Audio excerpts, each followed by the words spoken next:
사람들은 말합니다. 사람은 속이 중요하지, 겉모습이 뭐가 중요하냐고. 하지만 실제 삶은 다릅니다.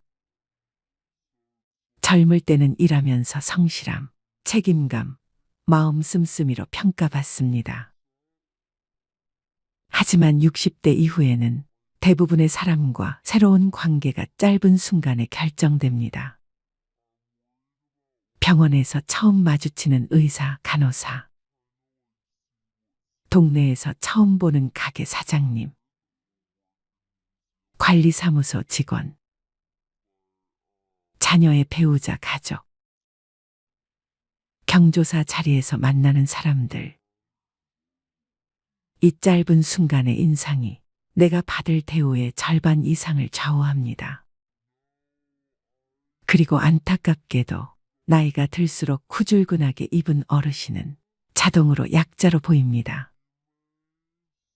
특히 돈이 넉넉지 않을수록 옷차림은 더 큰 역할을 합니다. 왜냐하면 경제력 대신 이미지가 나를 보호해주는 마지막 장벽이 되기 때문입니다. 천천히 이야기해 보겠습니다. 먼저 댓글에 여러분들이 자주 입으시는 옷 스타일도 적어주세요.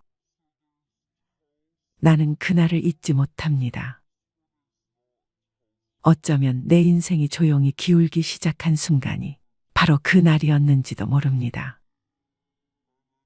우체국 앞 벤치에 앉아있던 나는 평소처럼 헐렁한 추리닝 바지와 목이 늘어난 반팔 티셔츠, 여름 내내 집 앞 편의점만 오가며 입어 색이 바랜 카키색 점퍼를 걸치고 있었습니다. 나에게 옷은 중요한 것이 아니었습니다. 먹고 살기 바쁘고 아이들 키우느라 정신없고 나이가 들면서는 사람들 만날 일도 거의 없어지니 그냥 편하면 됐지라고 생각했습니다. 그러던 어느 날 나는 우체국 창구에서 아주 작은 무시를 당했습니다. 정확히 말하면 그 직원이 나를 무시했다기보다 나를 하나의 사람이 아니라 그저 관리 안 된 어르신으로 본 그 눈빛이 내 가슴을 살짝 긁고 지나갔습니다. 그때 깨달았습니다. 사람들은 나이 든 사람의 속을 보기 전에 겉을 봅니다. 그리고 나는 지금 겉을 통해서조차 존중받지 못하는 모습이 되어 있었습니다. 무시당하는 건 상황이 아니라 이미지였습니다. 우체국 창구 직원은 내 서류를 받자마자 아주 짧은 한숨을 내뱉었습니다. 아저씨, 이거 주소 잘못 써서 다시 쓰셔야 해요. 다음 분 먼저 받겠습니다. 말투도 문제였지만 그의 표정을 나는 잊지 못합니다. 마치 설명해도 못 알아듣겠지라고 생각하는 표정이었습니다. 불친절이라기보다 포기된 친절에 가까웠습니다. 그때 뒤에 서 있던 40대 중반의 남자가 말했습니다. 아저씨, 여기 앉아서 천천히 쓰세요. 제가 뒤로 가겠습니다. 그 말투는 분명 친절했지만 그 친절마저 배려가 아니라 측은함의 성격이 묻어 있었습니다. 그 순간 깨달았습니다. 내가 허술하게 보이면 사람들은 나를 약자로 대합니다. 약자로 보이면 단정한 설명도, 친절한 대화도, 동등한 존중도 받기 어렵습니다. 옷이 전부는 아니지만 옷은 첫인상의 70%를 결정한다는 말은 우리 같은 60대에게 더 잔인하게 적용됩니다.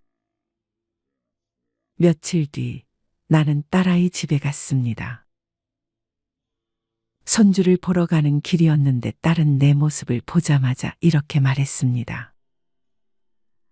아빠, 옷이 왜 그래요? 아빠가 요즘 이렇게 입고 다니면 사람들이 아빠를 무시해요. 나는 괜히 발끈했습니다. 아빠가 옷 때문에 무시당할 나이냐? 하지만 딸은 조용히 말했습니다. 아빠가 옷을 대충 입고 다니면 사람들이 아빠에게 불친절해져요. 그게 너무 속상해요. 그 말이 이상하게 마음을 찔렀습니다. 딸에게서조차 걱정이라는 이름의 서글픈 감정이 느껴졌기 때문입니다. 나는 나라는 존재가 이미 누군가의 마음속에서 쓸쓸한 이미지로 굳어지고 있음을 알게 되었습니다. 그날 집에 돌아오며 결심했습니다. 내가 돈이 없는 건 어쩔 수 없지만 사람들에게 가난해 보일 필요는 없지 않습니까?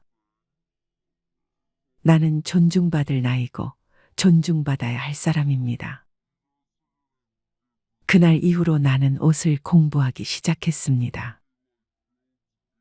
그러다 놀라운 사실을 알게 되었습니다. 많은 분들이 이렇게 말합니다. 내 형편의 옷이 무슨 소용입니까? 그냥 편하면 됐지. 하지만 옷은 자존심이 아니라 존중받을 최소한의 장치입니다. 사람들은 옷을 통해 이렇게 추측합니다. 깔끔한 옷, 이분은 자기 관리가 되는 분이구나.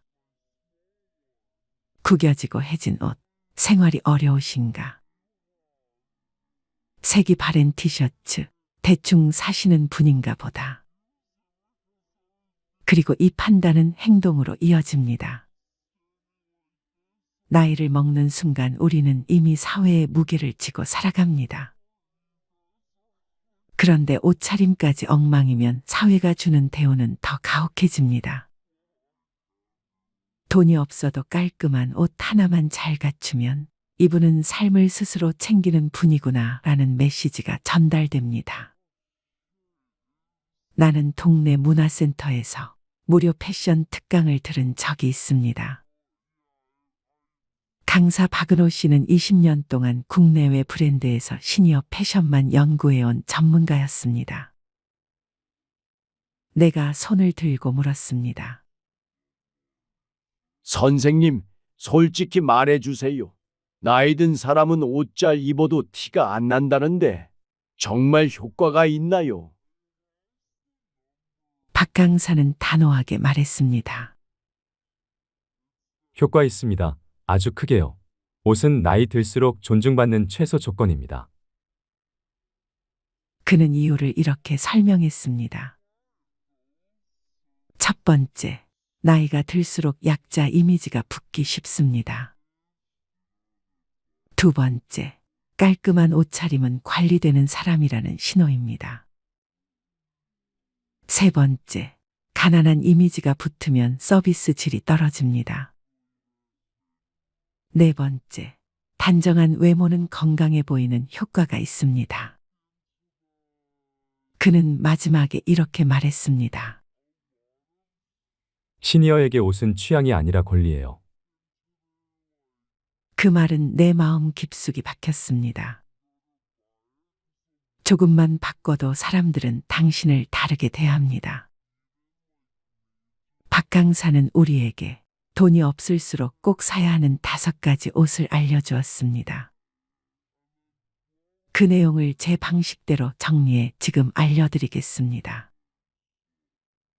1. 핏이 맞는 바지 한 벌입니다. 가격보다 중요한 것은 허리 엉덩이 길이입니다. 낙낙한 일자 핏이면 깔끔해 보임 효과가 생깁니다. 색상은 검은색 또는 진한 네이비면 충분합니다. 2. 흰색, 크림색 단정한 셔츠입니다.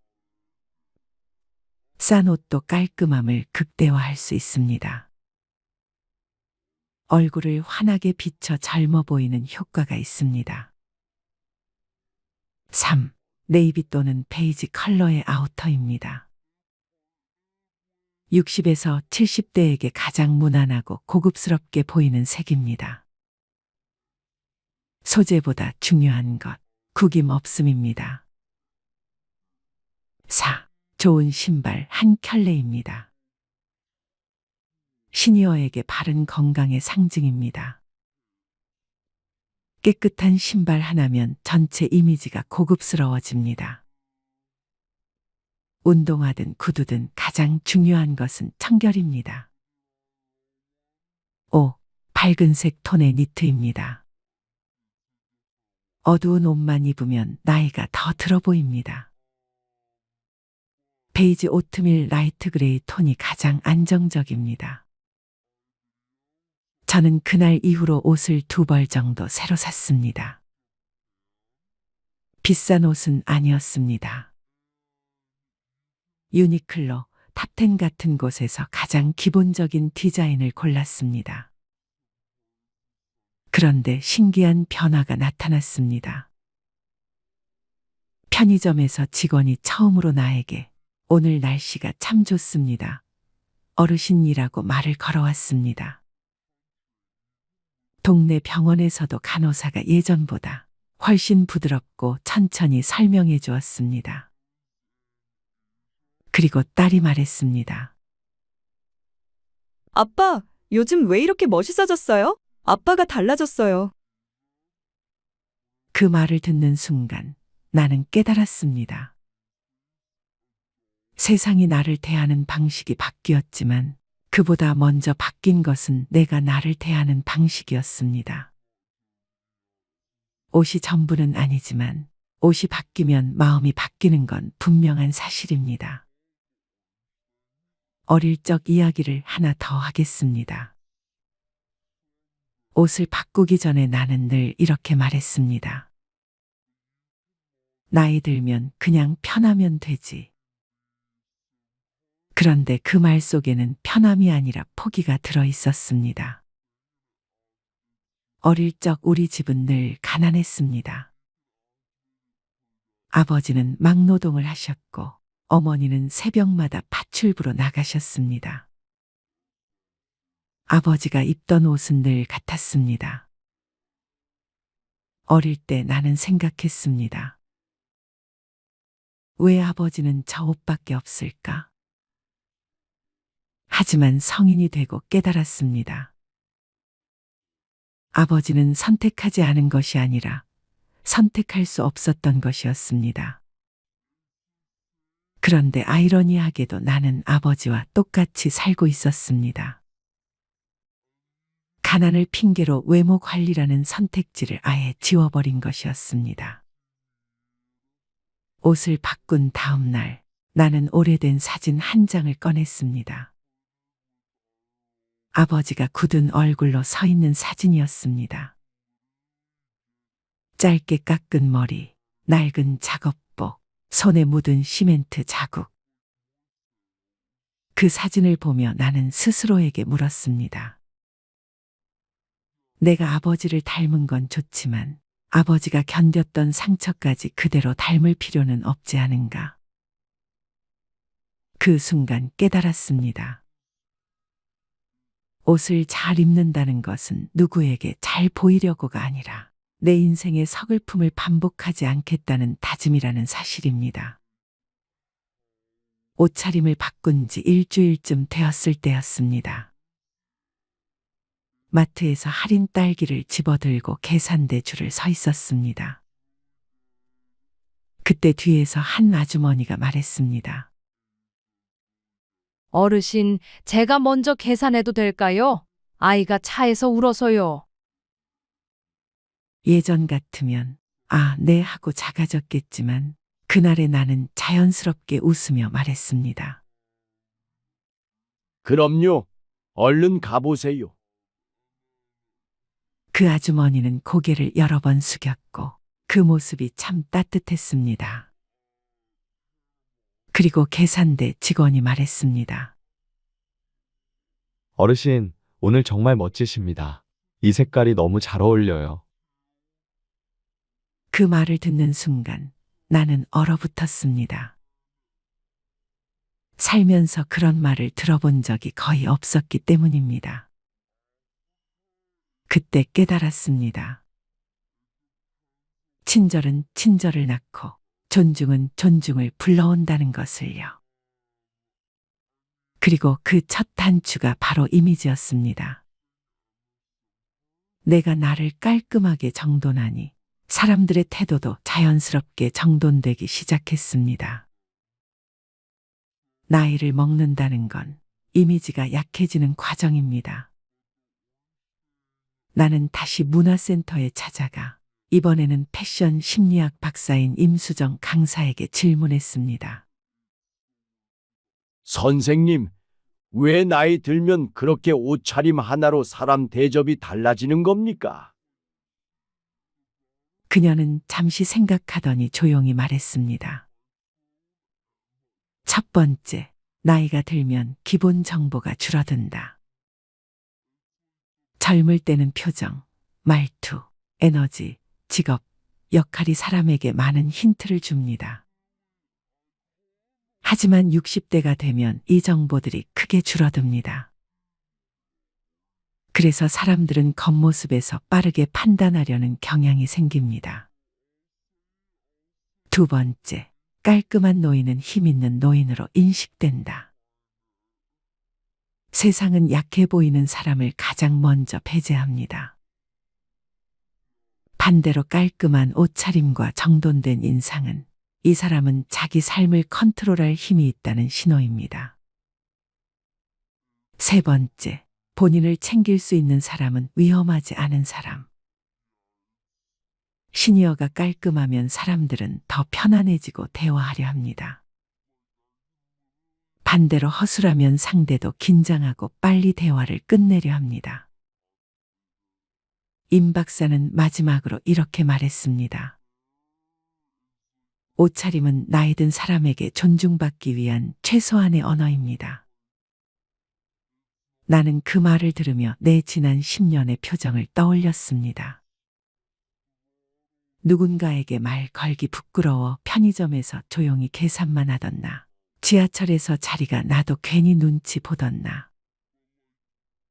사실 문제는 세상보다 내가 나를 약자로 취급하고 있었다는 걸 깨달았습니다. 어느 날 딸이 말했습니다. 아빠, 요즘 왜 이렇게 옷 잘 입어요? 그리고 요즘 표정도 달라졌어요. 나는 웃으며 말했다. 옷이 바뀌니까 사람들이 나를 대하는 것도 바뀌더라. 딸은 눈시울이 붉어졌습니다. 아빠가 저렇게 다니면 저도 마음이 놓여요. 아빠가 더 대접받고 사셔야죠. 그날 나는 딸의 그 말 한마디가 내 인생에서 들은 가장 따뜻한 칭찬 가운데 하나라는 걸 깨달았습니다. 60대 이후 가장 큰 리스크는 외로움, 무력감, 의욕 상실입니다. 그런데 사람은 신기하게도 겉모습을 바꾸면 마음이 먼저 달라집니다. 단정히 옷을 입으면 외출하고 싶은 마음이 생기고, 외출하면 새로운 경험이 생기고, 경험은 사람을 젊게 만듭니다. 옷은 단순한 꾸밈이 아니라 내 삶이 아직 끝나지 않았다는 선언입니다. 60대 이후 돈이 없을수록 옷이라도 잘 입어야 하는 이유는 단순합니다. 세상은 나에게 주는 시선에서부터 이미 불공평하기 때문입니다. 그 불공평을 조금이라도 줄이고 나를 지키고 존중받고 더 편안한 노년을 살기 위한 가장 쉽고 빠른 방법이 바로 옷차림입니다. 돈이 없어서 옷을 잘 입어야 하는 것이 아니라 돈이 없을수록 나를 지키기 위해 옷을 잘 입어야 하는 것입니다. 옷을 바꾼 뒤 저는 스스로에게 묻기 시작했습니다. 나는 내가 어떤 사람이고 싶은가? 어릴 적부터 가난했고 남들에게 함부로 대우받아도 그저 참고 살았습니다. 하지만 이제는 알겠습니다. 옷을 잘 입는다는 것은 세상 앞에서 나 자신을 포기하지 않겠다는 선언입니다. 돈은 없을 수 있습니다. 기회가 없을 수도 있습니다. 하지만 존중받을 권리만큼은 누구도 빼앗을 수 없습니다. 그 권리를 지키는 가장 쉬운 방법, 가장 빠른 방법, 가장 확실한 방법이 바로 옷입니다. 옷이 바뀌면 시선이 바뀌고, 시선이 바뀌면 대우가 바뀌고, 대우가 바뀌면 마음이 바뀌고 마음이 바뀌면 삶이 바뀝니다. 저는 이제 매일 아침 셔츠의 단추를 잠그며 다짐합니다. 나는 오늘도 존중받을 자격이 있다. 그리고 그 다짐은 언제나 옷에서 시작됩니다. 원로 패션 디자이너 문경희 여사는 나이 들수록 옷차림은 화사하게 연출하는 것이 멋쟁이 할머니가 되는 비결이라고 말했습니다. 국제복장학원 출신으로 앙드레 김과 동문수학했던 문경의 여사님의 앙코르 세대의 패션 코디법을 알려드리겠습니다. 먼저 밝은 색상을 포인트로. 젊어서는 회색이나 검정 등 무채색이 세련된 느낌을 줄 수 있지만 나이 들어서는 무채색을 절대 피해야 합니다. 그렇지 않아도 피부색이 칙칙해지고 주름이 느는 데다 체구도 왜소해져 전체적으로 무기력한 인상을 주는데 무채색은 이런 느낌을 부각시킵니다. 명도가 강한 밝은 주황이나 분홍 등 화사한 색상을 포인트로 활용하면 얼굴에 활기를 더해져 젊어 보입니다. 두 번째, 바지는 되도록 멀리한다. 노인들은 전체적으로 자세가 구부정해지면서 다리도 휘거나 벌어져 무릎 사이가 뜨게 됩니다. 이럴 때 바지를 입으면 휘어서 엉거주춤한 다리를 그대로 드러내게 됩니다. 치마를 입으면 출산과 육아로 처진 엉덩이도 가려주고 휜 다리선도 감춰주므로 일석이조입니다. 다리가 굵거나 못생겨서 노출이 꺼려진다면 치마 길이를 길게 해줍니다. 세 번째, 발목을 잡아주는 신발을. 요즘 발목 혹은 종아리까지를 끈으로 칭칭 동여매는 스타일이 유행인데 이런 것은 노인들에게도 권할 만한 아이템입니다. 노인들은 발목이 약하기 때문에 발목을 끈으로 묶는 스타일의 신발을 신으면 안정감을 더해줍니다. 샌들의 경우 뒷끈이 없는 슬리퍼형은 자칫 발목을 삘 우려가 있으니 피해야 할 품목입니다. 네 번째, 귀걸이는 피하라. 실버 세대에게 귀걸이는 익숙치 않은 액세서리입니다. 어설프게 했다가는 어딘가 겉도는 느낌만 강조됩니다. 따라서 반지나 목걸이, 브로치 정도가 좋습니다. 액세서리는 옷차림에 포인트를 주고 풍요로운 느낌을 강조해주는 고마운 존재입니다. 진짜든 가짜든 보석이나 진주 등의 알은 좀 크다 싶은 것을 하는 게 더 여유로워 보여서 좋습니다. 다섯 번째, 걸음걸이에 신경 쓴다. 사람이 멋스럽게 보이는 것은 그 사람의 자세와 관계가 있습니다. 걸을 때 허리를 꼿꼿하게 펴고 무릎을 쭉 펴면서 걷는 연습을 하면 전체적인 인상이 당당하고 여유로워 보입니다. 보도블록을 걸을 때 블록의 선을 따라 일직선으로 걷도록 의식적으로 노력을 하면 많은 도움이 됩니다.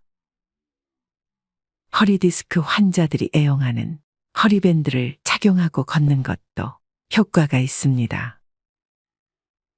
문 여사는 멋쟁이가 되기 위해서는 맵시 있는 옷차림 못지않게 젊은이들의 모범이 되려는 태도도 중요하다고 말합니다. 아무리 비싼 유명 브랜드를 입어도 안 예뻐 보이는 노인도 많아요. 나 노인 입네 하고 지하철에서 줄 서는데 새치기 하고 무조건 대우받기만 바라면 아름답지 못해요. 품위를 유지하기 위해 스스로 노력해야 정말 골든에이지가 되는 거예요 라고 말합니다. 워싱턴 대학교의 심리연구팀의 논문에 따르면 평소 입는 옷차림에 따라 자산이 10배에서 최대 100배 이상 벌어진다고 합니다.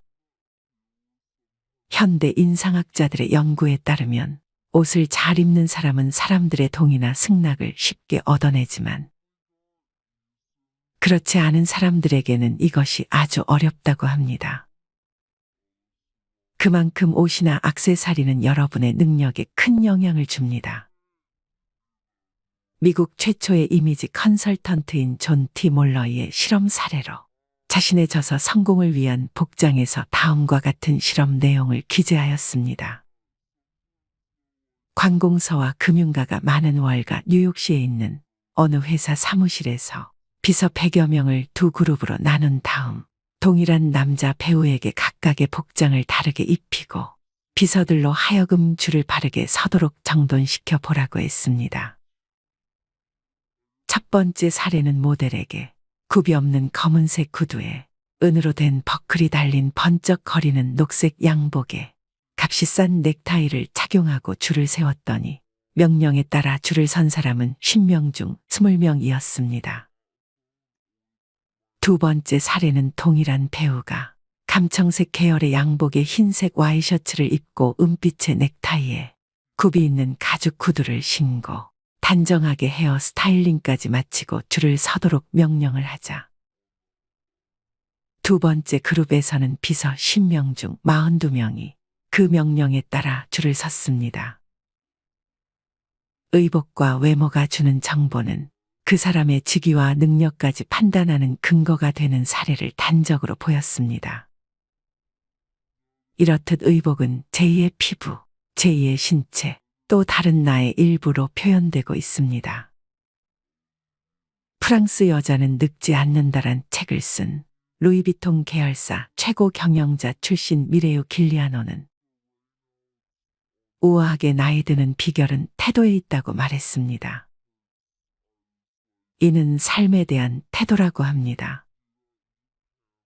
패션에 대한 해마다의 유행을 따르기보다는 내면의 스타일을 소중하게 여기며 꾸준히 가꿔가는 마음가짐이 품격 있는 스타일을 만든다는 것입니다.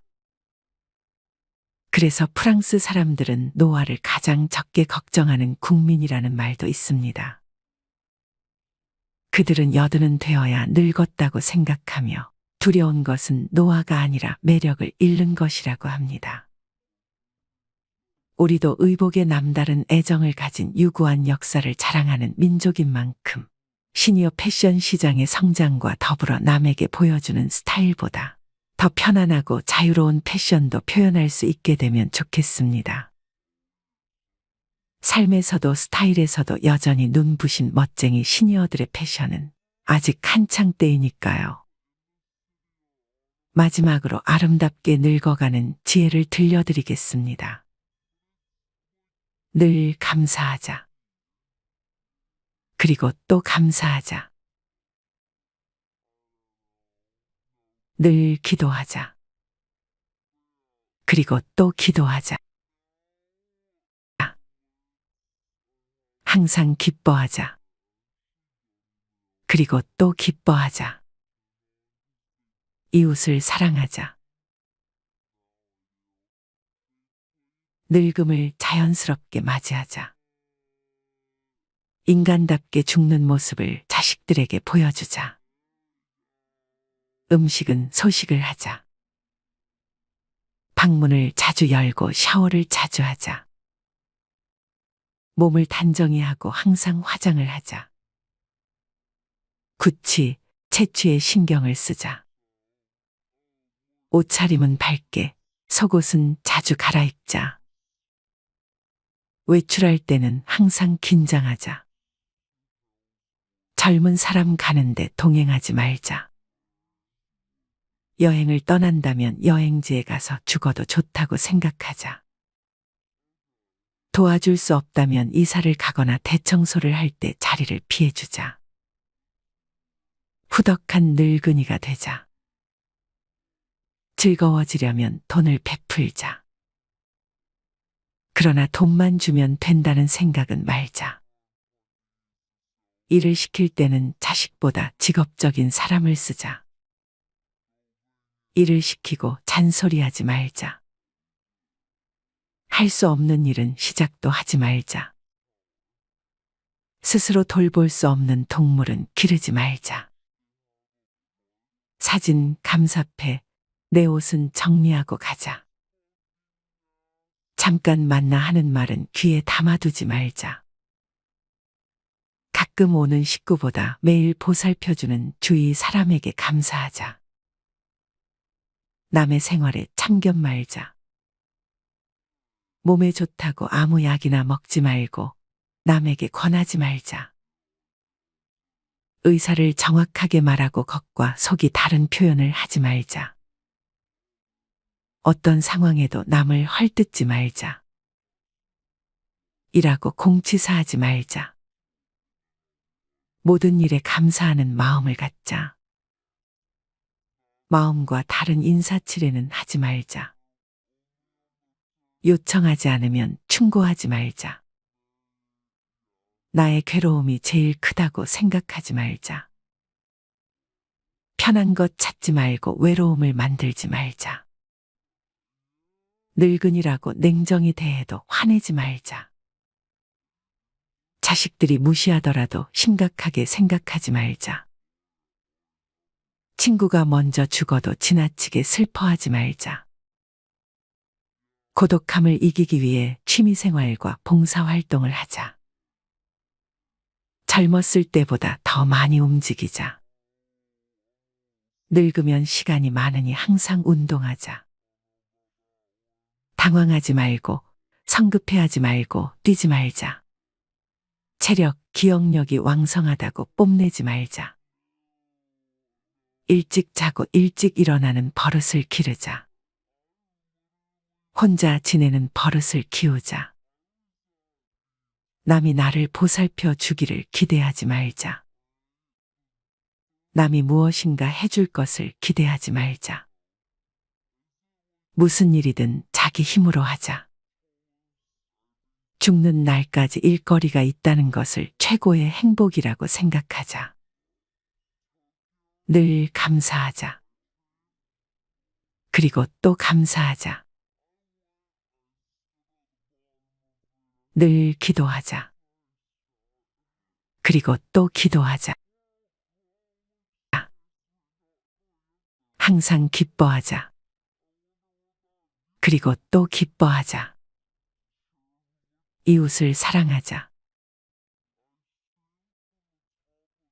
늙음을 자연스럽게 맞이하자. 인간답게 죽는 모습을 자식들에게 보여주자. 음식은 소식을 하자.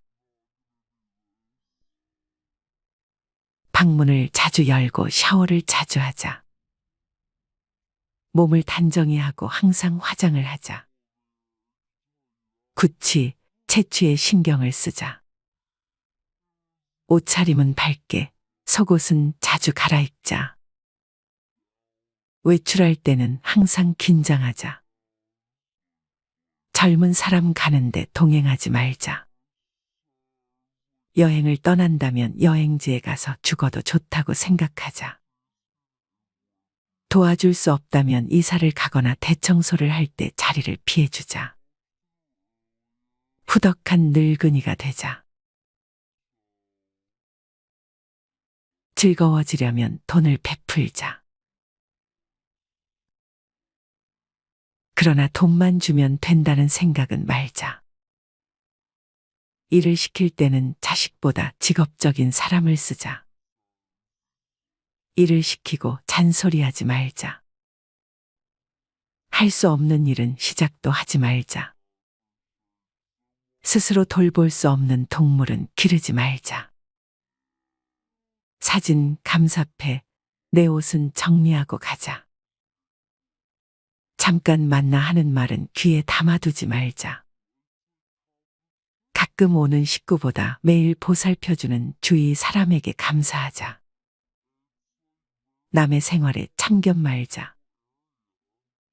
몸에 좋다고 아무 약이나 먹지 말고 남에게 권하지 말자.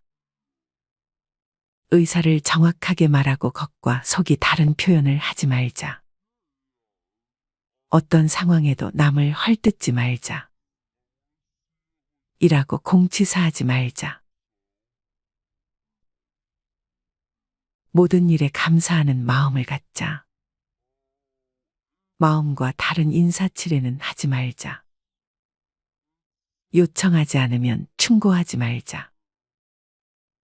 나의 괴로움이 제일 크다고 생각하지 말자.